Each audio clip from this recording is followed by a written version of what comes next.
Want a simple world? Follow the simple world.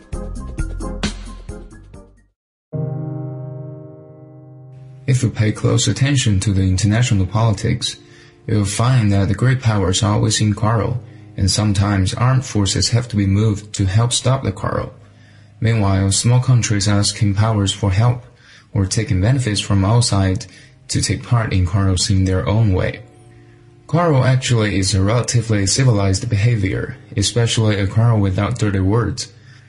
In our ordinary people's experience, taking off watches and rolling up sleeves to fight is obviously not civilized. But if the two parties can quarrel without dirty words and solve the problem after quarreling, it is obviously very civilized, because the line between quarreling without dirty words and reasoning is not obvious. The conclusion is that we are in a civilized world. Countries conflict out of interest, but will try to avoid fighting to solve the problem via negotiation. This civilization did not exist for long, at least not before World War II, as people often resort to a war to solve their problem. It is even more uncivilized before World War II. At that time, many weak or small countries were directly occupied by powerful countries and become the colonized for those powers. We have learned in school what happened after colonization. The local products were shipped away in bulk, and the local residents had to load for colonists. With the span of the globe, you will find that, except that land of Europe, many countries had the experience of being colonized. However, Thailand is another exception. Not being colonized by European powers, this is not because Thailand is strong or backed up by the powers, but because its position was special during the colonial period. At that time, the territories next to Thailand's west border were all occupied by the British, and the territories next to its east border were all occupied by the French. In order to prevent a direct conflict, the two European powers treated Thailand as the buffer state and agreed that no one would occupy it and ensure its domestic stability. Though not being colonized by them, Thailand still showed a low gesture to the British. After all, like the United States nowadays, the United Kingdom was top one superpower at that time. Once Thailand bonded with the United Kingdom, the education of those prince and princess in the Grand Palace were all entrusted to the British family tutors. When grew up, they would study with bodyguards and servants in the countries of Western and Northern Europe, such as the United Kingdom, Switzerland, Germany, France, and so on. When the royal descendants returned to Thailand after finishing school, the European lifestyle and idea of doing things were also brought back. Although Thailand is a Buddhism country, the king has never worn kasaya sitting on the top of a lotus. Instead, they wear suits and travel in cars. In addition to their Western lifestyles, the royal family also learned the investing idea well from the European. Probably their king is the biggest real estate developer in Thailand. He has numerous land and properties for rent, which generate huge profits each year. At present, Thailand has the king, upper and lower houses, and the prime minister. This system is known as constitutional monarchy, which was borrowed from the Britain by a king of Thailand. However, the king of Thailand is very powerful, whereas the queen of the United Kingdom is merely a cute mascot. The politics in Thailand can run by its own rules and regulations freely. However, once the king is not happy, the political climate can change in the blink of an eye. The king is able to keep his absolute power. He should think to the rivalry between the United Kingdom and France. With regarding the borders of Thailand, no one would dare to invade it. Thailand enjoyed a rather stable domestic environment. In the year when many monarchies were abolished without foreign support, the bourgeois in Thailand is not able to overthrow the king. So the royal family became the most wealthy and powerful ruler, inherited from generation to generation. Now it reaches the 10th generation. According to the constitution of Thailand, the king is the head of state and head of military force. It is written as it is, and indeed it is ruling as it is. When the foreign leader visited Thailand, only welcomed by the prime minister is just like meeting their butler. Only when welcomed by the king, they made the real boss in charge. Thai army is notoriety for their interfering with the politics, but without the permission from the king, they would never be so high profile. Prayat is the Thai Prime Minister in power. His role is the Commander-in-Chief of the Royal Thai Army. Prayat drove away the government headed by Yingluck in 2014 with the military coup, and claimed the position of Prime Minister by himself. The same thing happened previously in 2006, when the military overthrew the government headed by Yingluck's brother, Thaksin. The Prime Minister's position was also taken by then Commander-in-Chief of the Army, Sun Day.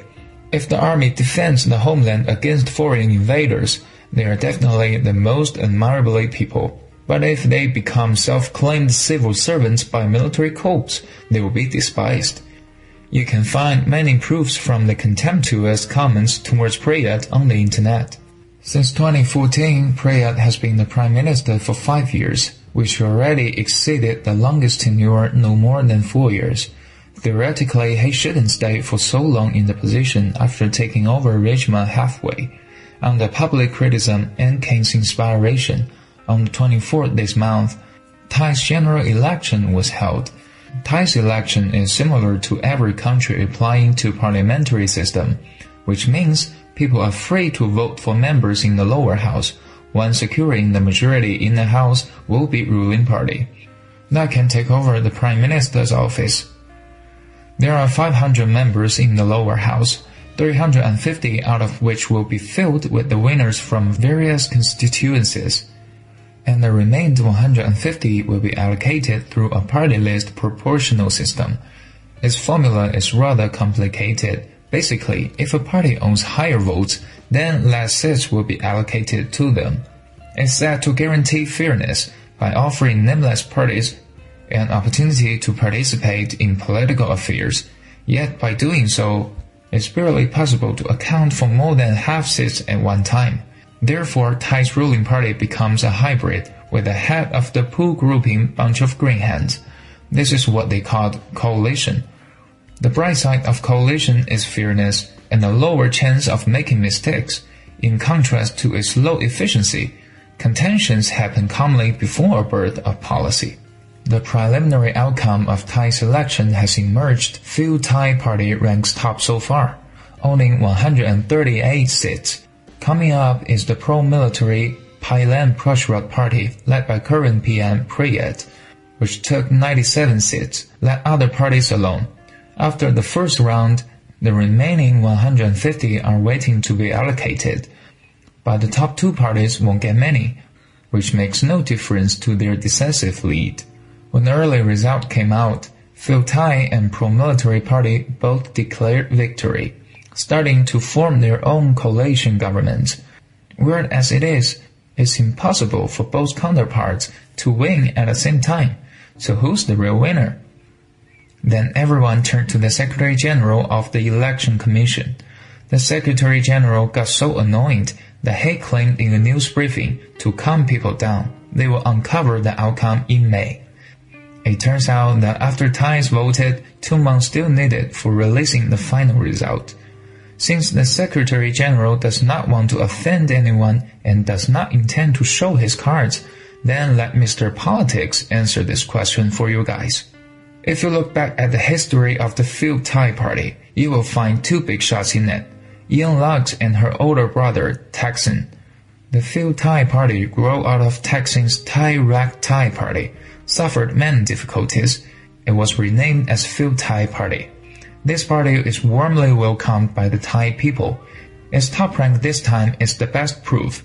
The Pheu Thai Party has been following the mass line, representing the interests of the middle and the lower classes.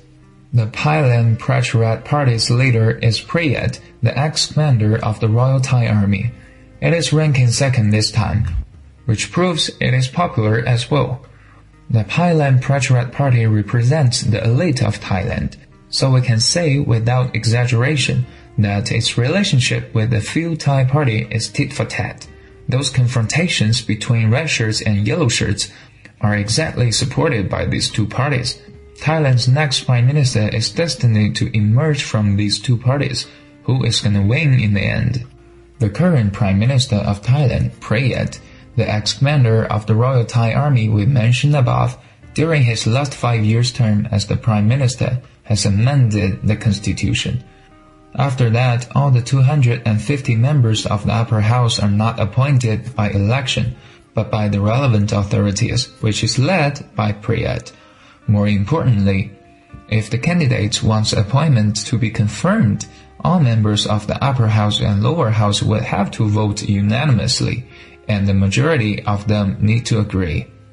That is to say, the 250 members of the upper house literally are from the Thailand Pracharat Party. Although its election percentage is not as good as that of Pheu Thai Party, the next Prime Minister who can get the majority later most likely still will come from the Thailand Pracharat Party. After all, the premises to hold the Premier's office is not only to get a majority, as long as not to get half of the seats in one go, but any party that can collect half of the seats would be in the saddle, which is all about organizational skills and social connects. So, Pheu Thai begins to form its coalition excitedly with its high share of the vote. The Thailand Pracharat is confident to appoint a Prime Minister and also begins to form its coalition. A win-win drama is showing on the stage. But which side does the king of the Thailand prefer? Absolutely, his preference is the Thailand Pracharat Party, since the king is the one at the top of the elite food chain. In the stormy history of Thai's politics, most of the time he's sided with the military. There is lots of fun to join hands with the military. The king's power is proved, his own interests can also be preserved. An army chief become the prime minister during a cold period, it may be acceptable, but after a formal election, if he is still the prime minister, I'm afraid that Thai people will not be happy. Supposing after the Chinese May Day holiday, the streets of Thailand were crowded with people in red and yellow, remember to come back and give Mr. Politics your thumbs up. By the time, our foreign office will also issue a reminder to tell us to be cautious when traveling in Thailand. Of course, Thailand's military has been capable to deal with such troubles every time, which means Mr. Prayut may stick to be the Prime Minister for another 5 years, but the next 5 years are bound to be a hard time, since the parliamentary majority is in hands of Pheu Thai Party and its allies. In the future, Mr. Prayut's policies were likely to be stuck in the parliament. Contentions deeply involved in politics, and national interests are often to be sidelined. This kind of stalemate is difficult to resolve in the developed countries in Europe and America. The typical one is Brexit. But things could be different in the countries like Thailand. The army and the king doesn't care about their table manners. While with the economy development in Thailand, the elite will continue to expand. The combination between the king and the army may exist for a long time. The final outcome is more serious polarization, and social contradictions are also getting bigger. The social problems are also getting more. This is the final consequence that the feudal ruling class was not overthrown, also a trap left by the British and the French colonization. Thanks for watching. Share if you like us. See you next time.